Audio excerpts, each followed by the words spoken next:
paye le prix de son insoumission. Haïti paye le prix de son courage et sa foi en soi face à l'impérialisme.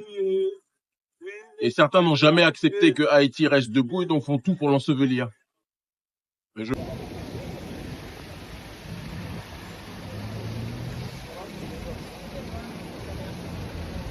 va poser 2-3 petites questions là, après 5-10 minutes, et puis on va parler.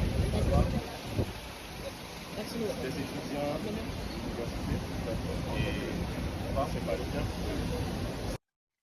on est venu pour être aux côtés du peuple.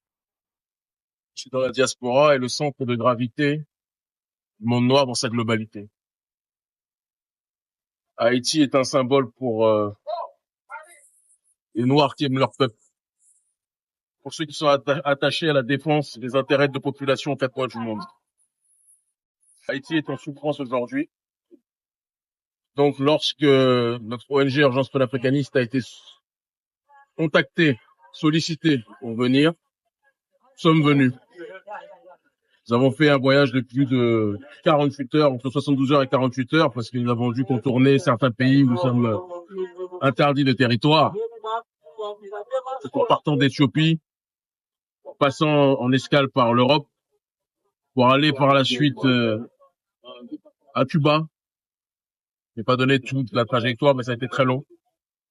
Nous sommes là aujourd'hui et que ce soit sur le terrain politique, social, nous sommes là aussi pour apporter notre aide sur ce terrain.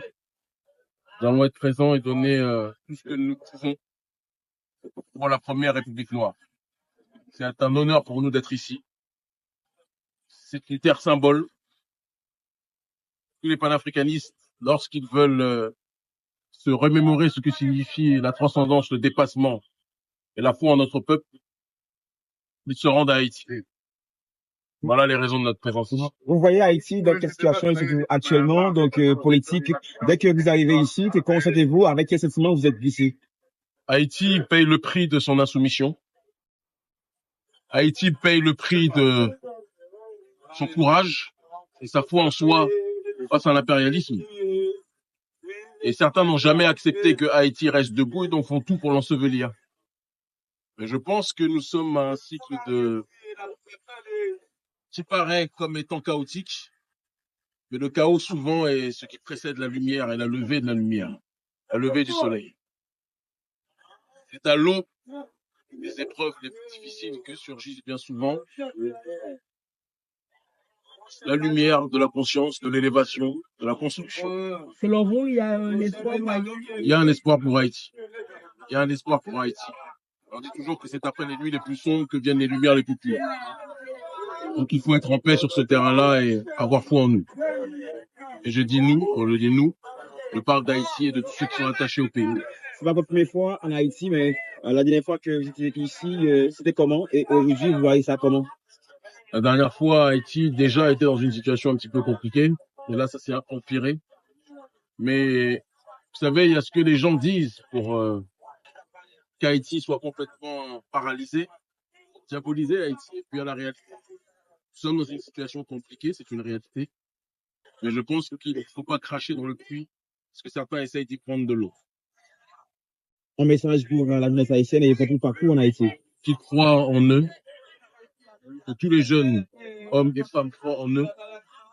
Je leur rappelle que Haïti est une espérance pour des millions et des millions et des millions de Noirs de par le monde et qu'ils ne baissent pas les bras. Nous sommes ici pour rappeler au peuple haïtien que la guerre ne doit pas être faite entre Haïtiens. Le combat doit être mené contre ceux qui veulent mettre à terre Haïti. Ceux qui veulent mettre à terre Haïti, on va les identifier.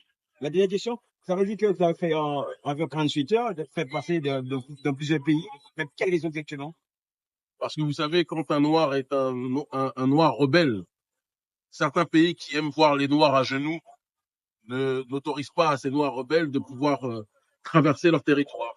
J'aurais pu faire comme d'autres qui sont partis simplement depuis Paris, puis après qui ont peut-être fait une petite escale aux États-Unis, puis après au Canada, qui sont arrivés ici. Nous, on a dû contourner ces pays, parce que de par le combat panafricaniste que nous menons, nous ne sommes pas forcément appréciés par les pays qui mettent à genoux Haïti. C'est la raison pour laquelle nous avons fait un détour, un très grand détour, entre 48 et 72 heures, mais nous sommes arrivés. Et c'est en réalité le plus Vous n'avez important. pas peur de venir en Haïti malgré la situation? On n'a pas peur. On est là pour le combat. Et ici, au Cap Haïtien, on ira sans doute après ailleurs, à Haïti.